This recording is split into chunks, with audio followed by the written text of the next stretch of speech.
No, that's true. I mean, it's kind of weird that, you could go through a season without a loss. We weren't expecting it. It really, surprised us. But, I find that the key ingredient in our ability to not lose was that we lost every toss. And our captain was willing to eat the soggy every single one.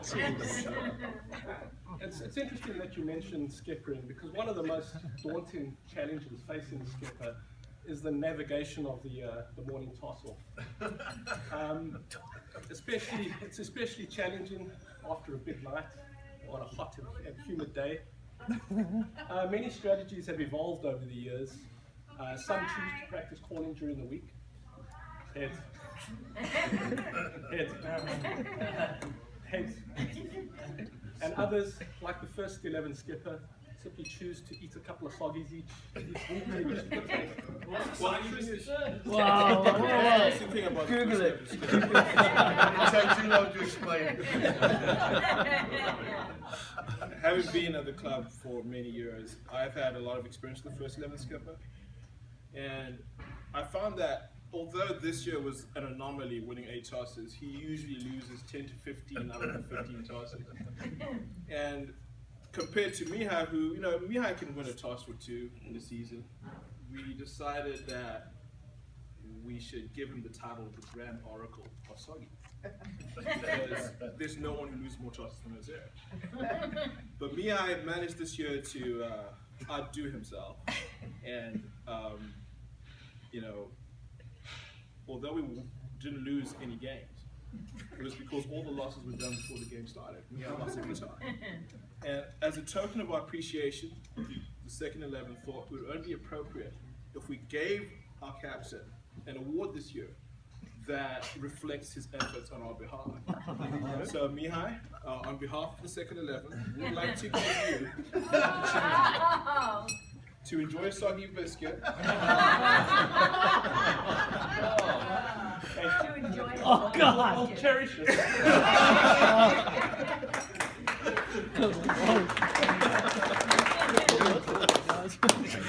One of the many benefits of playing league cricket is that you get to travel all over the Bay Area and beyond, and you get to experience different other grounds, different cricket facilities, and their nearby watering holes, instead of having to play at Marin all the time.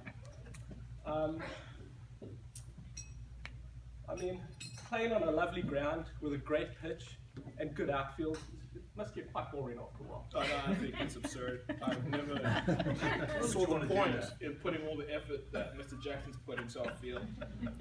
Very few of you realize how lucky we are to play on the beautiful facility we play on. We get to play 8 games a year away from the rim. And it makes you really appreciate what we have. For one instance, we had a game up in Mihaly's favorite grounds called Lauren Eden. Just for a little bit of description, the grass of Lauren Eden is about knee high. The pitch has holes in it, the mat is torn, the scoreboard doesn't work. We always lose there. And so we were all up there, it was really hot.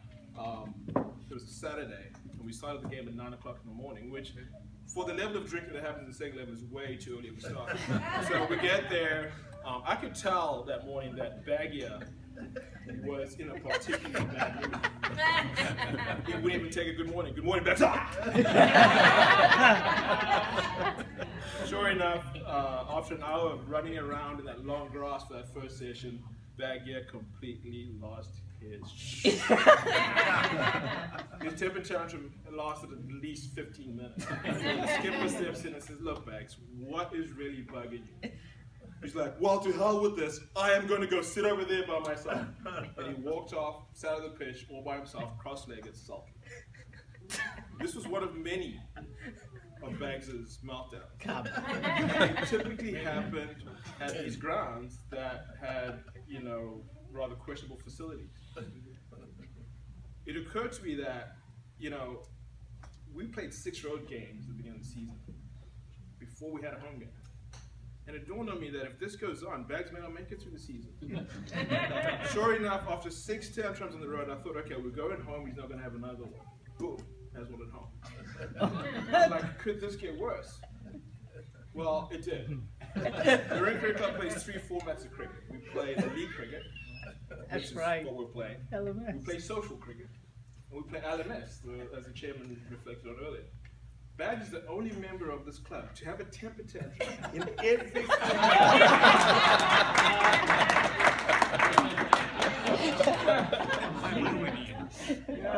every season seems to have its fair share of controversy, and this year one of the allegations made was that the team had this individual that was somehow able to blend into the surroundings or hide in the grass, only to emerge, to participate in fantastic run chases, complete a trifecta, or perform a lightning fast stumping. And it's actually the last instance where the teams had issue with, because evidently, because opposition batsmen can't evidently see this individual, they suspectedly wander out of their crease, only to have a bail control. I mean, this seems a little bit far-fetched, but it's very unfair. Well, you know, I did a review of that this season. You know, we had that game up in Fresno where the umpire cheated us. Excuse me, he didn't cheat. What happened was that he thought that when the game started, we were short players. And we didn't have enough players to constitute a cricket team. Now, this wasn't told to us at the time, but it was only told us, you know, after the fact. So I started, you know, examining what had happened. We all drove up there to Clovis in a convoy.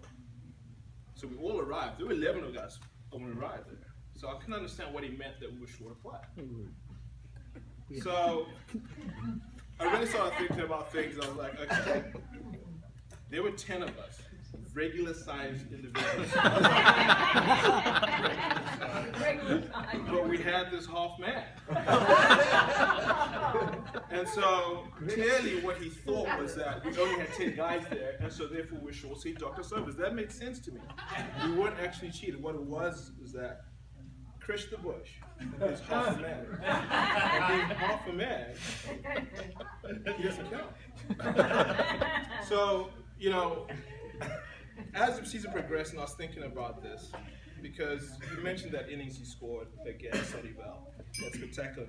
They didn't see that coming because they couldn't see a batsman, right? Well, you know, he batted so well, won us the game. We were sitting under the tree enjoying a beer, and I could see him struggling with that beer. Like, the beer's the same size as his body, he couldn't get the thing down. I was terrible for this guy. He played an innings to win us the game.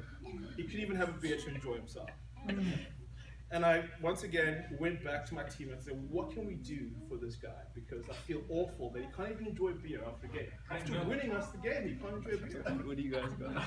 So we took a vote, and everybody voted that a half a man deserves a half a beer. So we got Krish. A beer your size.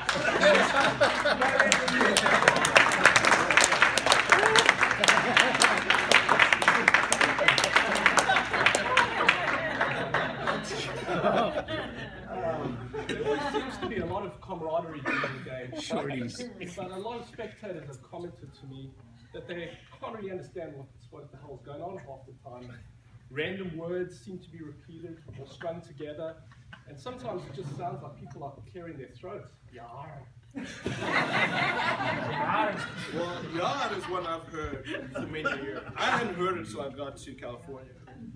But you can use it, from what has been explained to me by my Punjabi friends, at the end of any statement that needs emphasis. You want guys to run ones and twos, you go single, double, yeah.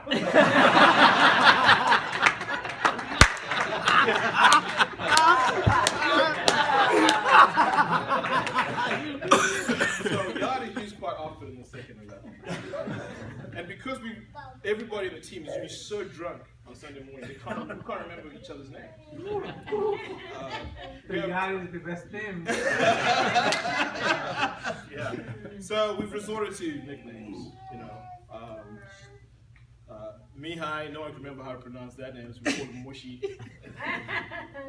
Zane, I mean, what kind of name is Zane? We just called him Jane. Bags has always been Bags. I don't think he's ever been anything else. He's always been Bags. Minnie, the wicked one, as you guys might have heard, Bushy, and we have a new addition to the Marin family. This is actually the second season. And you know, a little bit of background. I mean, Alex showed up 2 seasons ago and showed a lot of promise. He had a lot of, I don't know, just a lot of latent talent that we needed to kind of draw out of him. And he spent some the off season working on his bowling. Had a fantastic season. He was the second highest wicket taker in the second 11 this year. He also, in the LMS version of cricket, scored his first 50 for Marin Cricket Club, which was, I think, a surprise to him as well. So I explained to him after the game that, you know, it's a tradition of this club that when you score your first 50, you drink 50 beers. Well, no, he didn't drink 50 beers. He only had 60 of them. But one of the things that's always said about our team is there's all these words that people don't understand. For instance, Alex is called Shaniqua in our team. Everybody, Shaniqua, what ball Shaniqua, what play Shaniqua? So a lot of members would say, why do you call him Shaniqua? I was like, okay, so this is a story that's very difficult to retell. The first time Alex played for us, I had to pick him up from his house, and he was doing the drive to the ground with me. So I'm parked outside his house, supposed to pick him up at 8:15, and he's not there. 8:30, he's not there. 8:45, I called Mihaly. I'm like, Mihaly, I don't know what's going on here. I don't know where this boy is. He's not here. He's not picking up his phone. Next thing, I'm sitting in my truck, and the biggest, blackest woman you've ever seen walks past my truck. And we're like, wow. 2 seconds after her, Alex shows up. Goes, I'm ready to go. So I'm like, okay.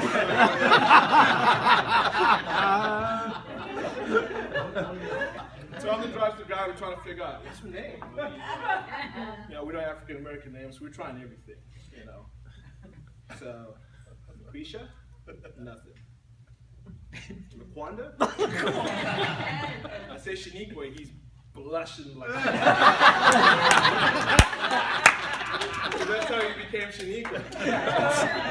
And you know, he's in a difficult season. The Shaniqua joke has provided a lot of humor. So you know, I called the boys and like, okay guys, so what do we do here? Because we need an award for a guy who has been the butt of every joke this year. So we took another poll, and it was agreed that what we should do is give him something that is reflective of his exploits in the love department. So Shaniqua, the boys and I would like to present you with a token of our appreciation.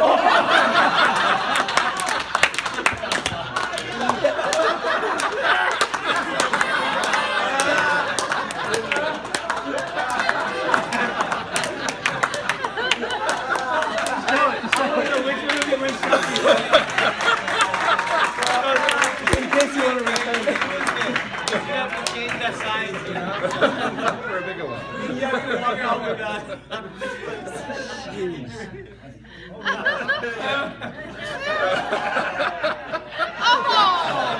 They belong to a cheetah?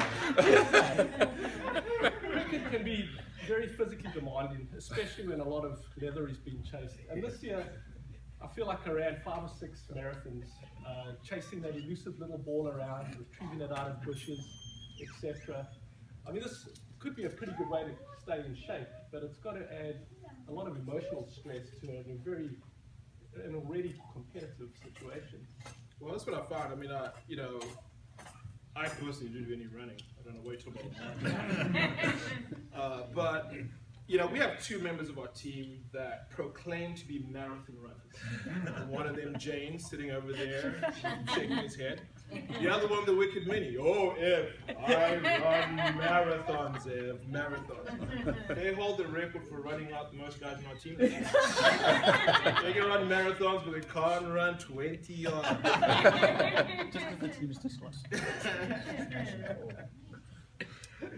So the CEO of Corona actually personally called me a couple of weeks ago to thank us for keeping them in business this year. And, he asked us for next season's dates so they can start stockpiling inventory. So Alan, I'll need those from you at some point. You know, win or lose, there really isn't anything like having a couple of cold ones afterwards, having ensuing banter. Well, we didn't lose, so We didn't. you know, but the beer was still really good, and that's a hallmark of our team. The second 11 is a team where everybody stays out for a drink afterwards. Win, lose, draw. Everybody stays and visits, and that's what a club is really about. It's about the camaraderie. It's the only reason that makes it worth getting up on Sunday and going to go play. So, you know, I appreciate everyone on my team, our captain, the executive, everyone that's made this possible for us to, you know, show up and have a good time on a Sunday. You know, that's what it's really all about. So, thank you. Cheers.